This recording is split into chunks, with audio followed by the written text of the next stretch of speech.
ibinahay ang may bahay. Narito. Nako, pinalayas na nga ng landlord na sulutan pa ng kinakasama. Ano ba yan? Yan raw ang kanyang naging masakit na kapalaran. Japs, humarap ka na.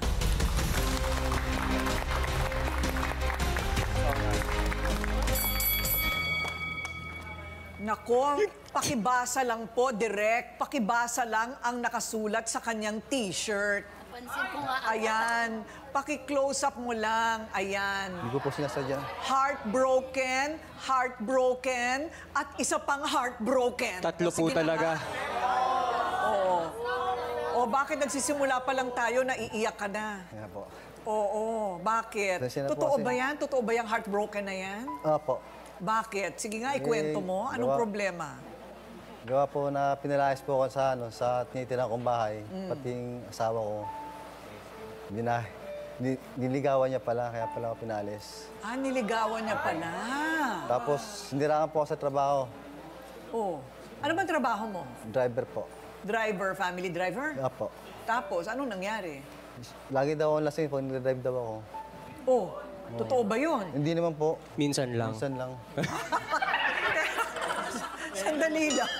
Japs, huwag mo Hindi. ko lokohin. O, ano? Minsan lang po. Pag O, ano. paano minsan lang? Di ka pwede magmaneho ng lasing. Hindi po ako nagmamaneho ng lasing. Oh. Pag wala po akong trabaho, doon lang po ako. Dun lang. Ninakawan ka na ng asawa. Opo. Eh, sinisiraan ka pa sa amo mo. Bakit? Anong galit niya sa'yo? Hindi ko nga po alam kung anong dahilan eh. Baka naman kasi inaway mo, kaya ganon. Hindi po. Siguro talaga po, yung asawa ko, nililigawan niya, kaya ganun niya. Kinumpronta mo na ba? Umamin na ba silang dalawa? Wala naman po inaamin. Pero nararamdaman ko po, Ah, walang inaamin. Opo. So ngayon, kasama mo pa yung babae? hindi na po. Ay, hindi na. Naghiwalay na kayo. O, so ngayon na naghiwalay na kayo, sumasama na ba siya ng lantaran? Hindi po. Hindi, Ay, hindi pa rin. Hindi po. Ay, hindi ayaw magpahuli. Baka Opo. naman, imahinasyon mo lang yan. Hindi ko po, pero nararamdaman ko po. Tsaka marami po ng mga kapitbahay nagsasabi. Sino naman ang testigo mo dyan? Yung kapitbahay po namin, Ganon? opo, nagsasabi po. Wait, kasi rereklamo ka. Di-deny naman nila. So, saan tayo pupunta? Eh, yung ano pong ano, gusto ko lang po malaman yung kung totoo po yung hindi, yung ginagawa niya sa asawa ko eh. Ano niya, Okay. nangyari sa kanya eh. Tapos, pinaalis ka pa. Saan ka Opo. ngayon nakatira? Doon po, sa kakilala ko po. Okay. Malapit lang Nakakabayad ka naman ng renta. Nahuhulugan ko naman po. Eh, baka kasi kaya ka tinanggal, hindi ka nakakabayad. Hindi gawa po kasi minsan ano eh. Kulang. Opo. O, ganun talaga. Eh, paano? Pag yan ang sinabi niya, hindi ba? O, eto na. Siya'y nagre-reklamo, eto naman yung inirereklamo.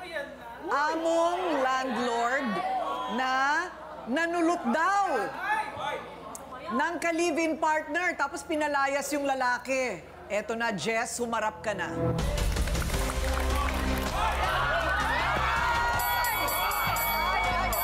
Ay. Mahirap na yung ganyan. Napaka ano mo, pati asawa ko, nadali mo. Oo. So, ikaw bang may-ari ng bahay? Yes po. Ikaw may-ari ng bahay. Tapos, ang paupa ay kwarto. Opo. Tama ba? Yes po. Okay. Natitipuhan mo ba yung asawa niya? Hindi po. Oo. Totoo yan, maraming nagsasabi sa kapitbahay. Magkasama daw kayo, naginom, minsan sa bahay pa. Malabo yun, pre. Malabo yun. Ikaw Minsan kasi sa bahay lagi kapag kang ano, lasing. Kaya yung lasing. asawa mo, Hindi, lagi na nagsasabi talaga mga kapitbahay, na magkasama kayo sa bahay, minsan nagkukulong kayo sa bahay. pag may wala ako, lalabas may na basta biyaya sa ako. kapitbahay, pre. Wala kang ano eh. ebidensya na nakita mo ba kami na... Ay, sus. Oo. Panggigil ka, nakapanggigil. Okay, teka muna. Totoo ba na kaya mo pinalaya si Jap sa pangungupahan sa'yo ay tipo mo, natitipuhan mo o may karelasyon ka na sa kanyang asawa o kinakasama? Hindi po, walang katotohanan po yung... Totoo yun, sinasabi di niya. na nagsasabi ng kapitbahay eh. Lagi yung sabi, pati si Aling Lita, sinasabi na magkasama daw kayo sa loob ng bahay. Naku, Pero totoo ba na parati kayo magkasama? minsan lang po, nagbibigay lang po siya ng... So, teka muna. So, friends kayo talaga Friends nung lang kanya po, ka. Anong opo. pangalan niyang asawa mo? Loren, Ha? Loren? Opo. Oh, so, magkaibigan kayo ni Loren. Ha? Medyo po. Oo. Okay. wala kami yun. Di ma'am, kasi Inaari ka pa eh. Unahin natin si Jess. Marami Sige. po kasi siyang reklamo sa asawa niya kasi po, ginagawa kong bumbay sa paupahan yan, ma'am eh. Di naman, at least nagbabayad naman ako sa'yo. Babayaran ako, 3.5 po kasi yung upa niya sa akin. So, binabayaran lang ako monthly, 1K. Ganyan. At least nagbabayad naman sa'yo, hindi naman, Okay. So, yung asawa niya, laging may komento sa kanya. Nagpupunta sa akin, naglalabas na sa akin loob. Kasi di niya na naabutan laging normal to eh. Laging lasing. Tapos siga-siga pa dun sa lugar namin. Ano ibig mo sabihin siga-siga? Ma'am, parang paglasing, nagmamahoy, Hindi totoo yan, ma'am. Ganun na nga po yung bayad sa akin sa upahan. Ginagawa na nga akong hulugan. Ganun pa yung asal niya. Eh, parang ano naman. Parang siga-siga, Opo. sabi mo. Okay. Pero hindi ka naman inaaway. Hindi, yun na nga po eh. Marami nagre-reklamo sa akin na mga nangungupahan din na ayaw sa kanya. So, ano ba yung nauna? Na pinaghinalaan mo muna na may relasyon sila ng kinakasama mo o yung tinanggal ka sa bahay mo? Ano ba ang nauna dyan sa dalawa? Hindi po. Oh. Ito po kasi yan. So, naghihinala po siya na naghihinala sa akin. Di ko lang po alam kung yun lang yung dahilan niya para hindi siya makabayad Hindi, ng upa. talagang totoo talaga lang niya yun. po Hindi ko na- nag-iinala, maraming sasabi kapitbahay. Okay. So para patunayan na wala kaming nung asawa niya, lumayas Ayos, kayo ah. dito. Parang gano'n. Magawa Umalis na lang ka kayo ng para kwento. walang gulo. Tama naman yun, Opo. ano? Tama naman yun. Magawa Diyos ka na ng lang, kwento. oh. Kung Talagang marami kang totoo yun. hinala, ay di umalis na lang kayo. Opo. Ngayon, may utang pa ba siya sa'yo ngayon? Meron pa po. Magkano? Nasa 2 months na lang po yun eh. Naulugan niya po ng 1.5. Nasa 5K na lang. So, mga 5K. Okay. So, yung asawa mo sana napunta? Hindi ko na po alam, binayan na po. Hindi ko pa papalit sa akin. Teka muna, Jess, wala ka bang asawa? Meron po nasa ano pa eh, nasa Bacolod. Nasa Bacolod. Opo. Ayun. Pero nagkakaano na po kami. Matagal na po kaming walang di nagkikita. Kasal ba kayo? Opo, kasal. Kasal? Opo. Aba, kasal. Oh. So ngayon, hindi ka pwede mag-girlfriend kung kasal ka. Hindi po, hindi nga po. Oo. So nasa na ngayon si Loren? Hindi ko po eh. Kunyari Hindi ka ko pa po eh. alam kung nasaan siya. Wala na po akong balita eh. kunwari. Kasi pinalis ko nga po sila eh. Ayun. O, ano naman ang katibayan mo na nagkikita pa rin sila? Hindi, marami po mga kapitbahay po nagkikita po sila eh. Alam mo, lahat ngayon may cellphone, sabihin mo kunan ng litrato. Ganyan nga po, kulang na lang po sa amin. Eh, kulang, yun talaga ang pwede mo lang maging basehan para pagdudahan mo yan. Kasi kung wala ka ebidensya, paano? Di ba? O bakit naman, pati yung amo daw niya, sinisiraan mo siya? Hindi po, concern lang po ako sa kanya kasi pangit pong magmaneho ng lasing eh. Hindi, talagang talagang Magmamaneho ka ng lasing. Dalawa kayong mapeperwisyo eh. Hindi ko alam kung ano Ikaw, pa tsaka yung sa'yo. amo mo. Di ba? Alam mo, klaruhin natin yan. Tingnan nga natin sa mga kakampi ninyo kung isa sa kanila ay may katibayan. Kasi sa pagitan ninyong dalawa, pareho kayong walang katibayan eh. O ikaw, lalo na, wala kang katibayan, di ba? Siya ang magpapatotoo na si Jess mahilig raw makipag-date sa mga may karelasyon. Ha? Totoo ba yon, Stacy? Humarap ka na, kakampi ni Jax. Parang di ka nga hayop ka, kunwari ka pa. Ano, Jess, ilang beses mo ako inaya para mabawasan yung upa ko? Nag-usap na tayo, sabi mo hindi mo na uulitin eh. Taga lang, Stacy, may tanong ako. Anong ebidensya mo bakit ganyan ka magparatang kay Jess? Ano bang nangyari sa inyong dalawa ni Jess? Nawalan po kasi kami ng trabaho ng asawa ko noon. Delayed po yung upa. Okay. Nag-offer po siya. Akala ko Inawin mo ano yung offer? In-offer po ng offer po ng payment.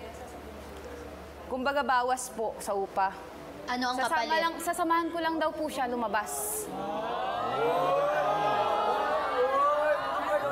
Pero hindi ko pinatulan yun. Hindi ko pinatulan pero ilang beses mo ko inaya. Ilang beses. Tapos gagawin mo din sa pinsan ko. Ugali mo na talaga yun. Sana bumawi ka na lang sa ugali eh. Hindi ko alam kung anong gusto mong patunayan sa buhay mo. Meron palang gano'n indecent proposal? Hindi ko po kasi alam yung ugali niya. Ano lang din po, yung tinagal ko dyan, 6 months lang din po kami. Nag-iwalay din po kami ng asawa ko, nagkalabuan kami dahil sa kanya. Ganun? Bakit naman? So naninira ng relasyon sa madaling salita, ganon. Opo, hindi ko po alam. Pero alam, tatlo po kasi naging asawa niyan. Yung nasa Bacolod, yun yung pinakasalan niya. Pero yung mga nandito, hindi ko alam kung nasaan. Pero alam ko may mga anak din yan sa iba. Galing mo na talaga yan. Kuya Jess, bakit hindi na lang sa single? O kaya, Kaya nga. ba't kailangan sa may asawa? This. Ano, Hindi para ko alam pakita eh, sila naman kung saan lumalapit sa Kung akin. saan lumalapit, ano ka masarap? Ang pogi naman. Masarap ka ba? Di naman sa pag-ano na may itsura ko. May tsura. Pag may problema sila, parang... Kuya Sa'yo Jess, pumupunta. Nakakaramdam ka ba ng thrill doon? Ng challenge? may Masarap problema ka ako, ba? ganito, ganyan. Siyempre, nandito ako para Para sa kanya, balasubas naman daw talaga si Japs. Kaya dapat lang mapalayas. Wilson, humarap ka na.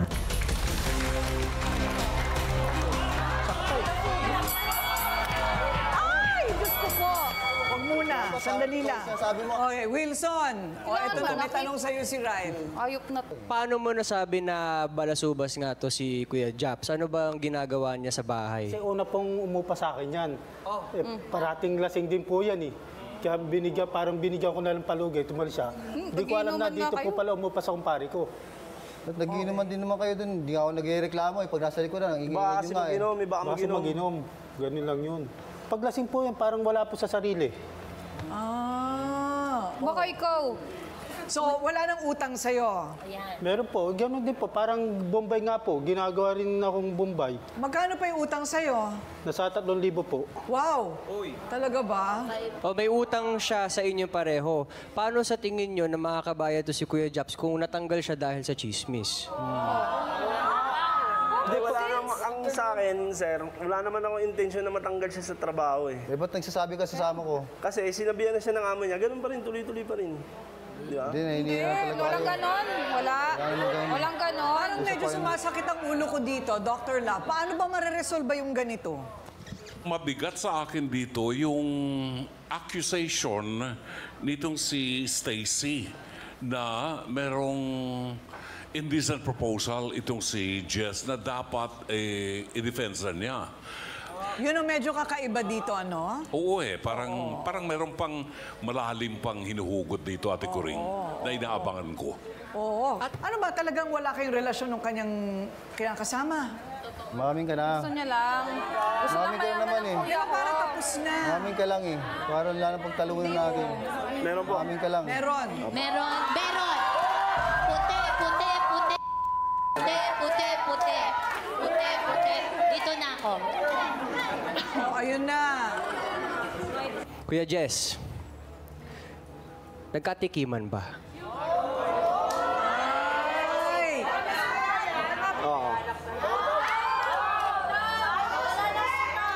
Sana all masarap.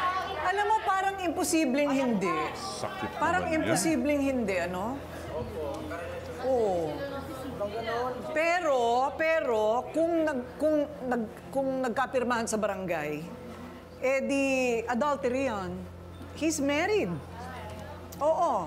Ikaw, kung tatanungin ka Tuesday, sino ang mas may kasalanan, yung nasulutan o yung sumulot?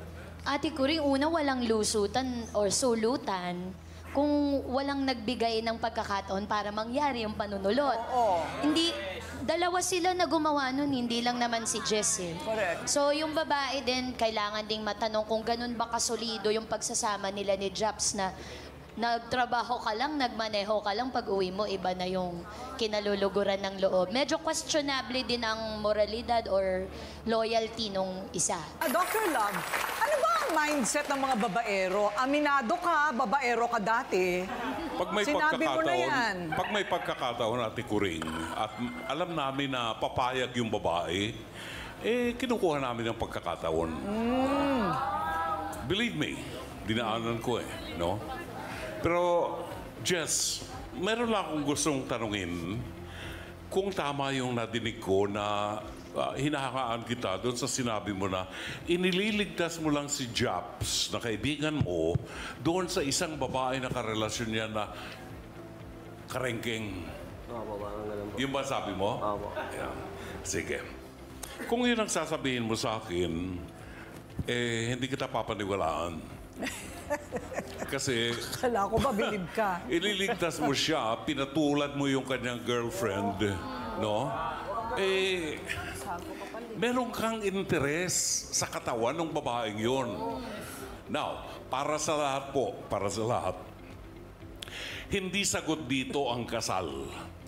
Kahit na meron kayong Tuesday, meron kayong kasunduan ng marriage contract na magiging tapat kayo, sumusumpa pa kayo sa harap ng Diyos na magiging tapat sa isa't isa. Hindi po garantiya yun.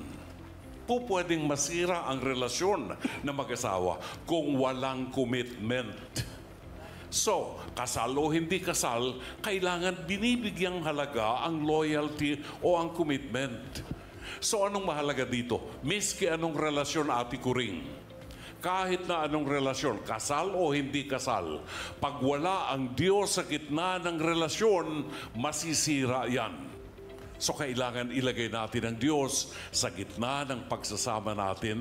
May respeto sa tao at may respeto sa Diyos at sa sarili. Mga kapatid, ito po si Brother June Banaag. Dito tayo sa totoo. Dito tayo sa True FM.